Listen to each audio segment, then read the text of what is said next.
Dr. Barbara Hales.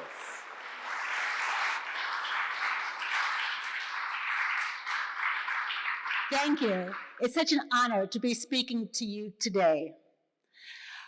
I first started practicing medicine, making incisions, applying Band-Aids, and sewing up wounds on the furry arms of my patients. They were my teddy bears, and I was 4 years old.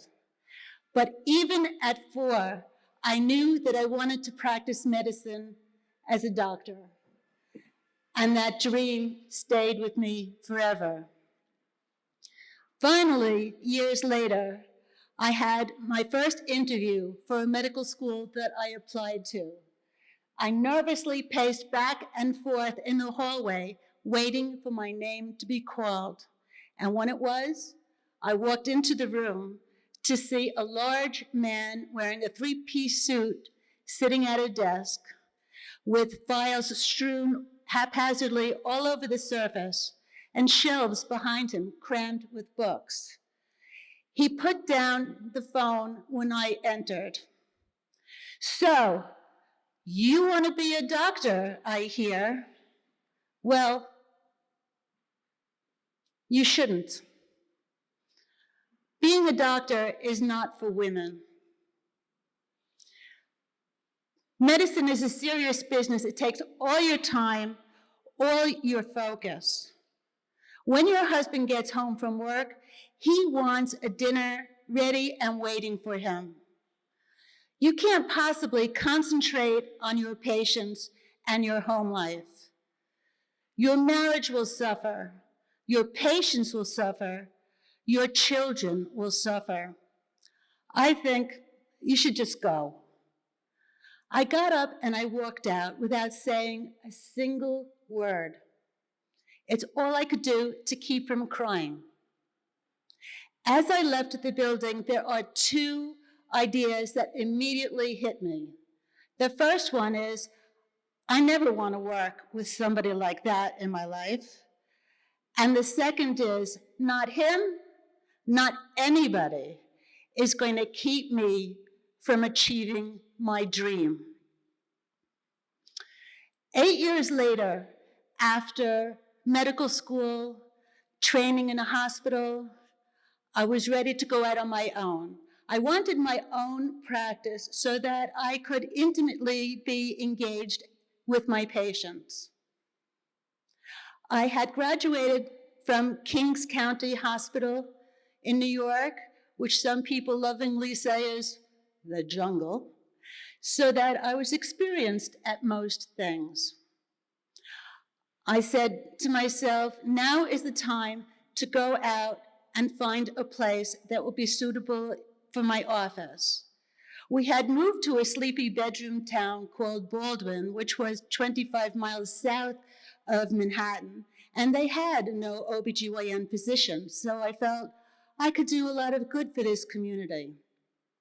I looked around and found the perfect space. It was an old candy store on the main drag.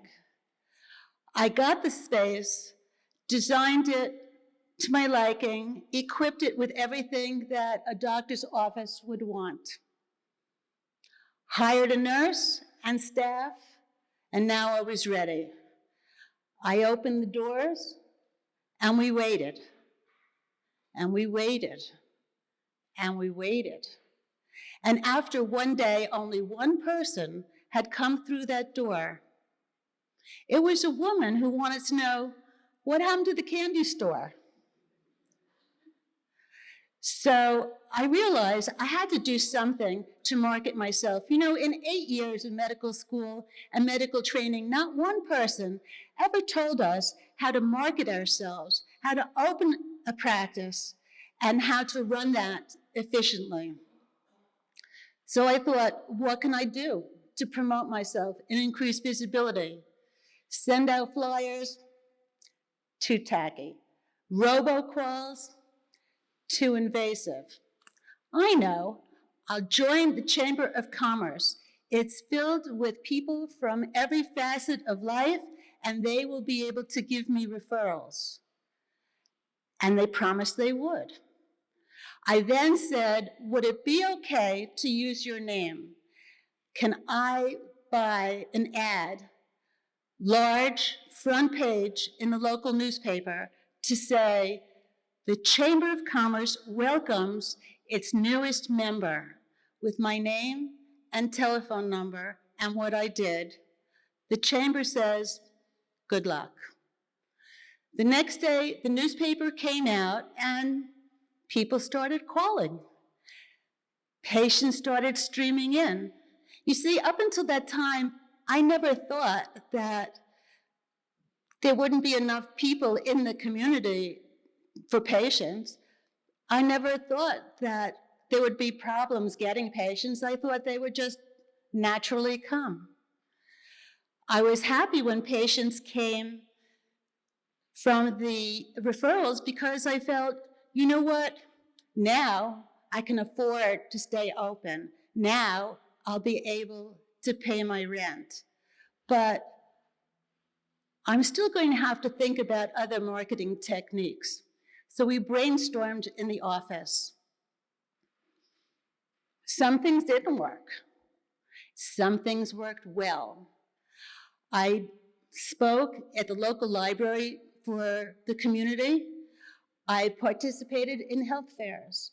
And I networked with other doctors in the community, went and spoke to them personally, shook their hands, and we chatted about how we could be mutually helpful to each other, thereby getting a lot more patients. These are techniques that even you can do right now. So I had gone, by the time I was ready to sell my practice, from 0 patients to 10,000 patients, active ones. People would come to me at conferences and say, how did you do that? How did you go from no patients?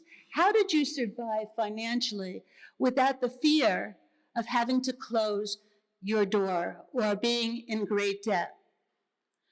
Is that something that you could teach us? Would it work for us? Thus started my path to marketing other physicians and helping them. Now, even though I may not see patients in my office myself, by promoting other doctors and helping them to help their patients, I get the joy of knowing that I'm still helping our community. Thank you. All right. Dr. Barbara Hales.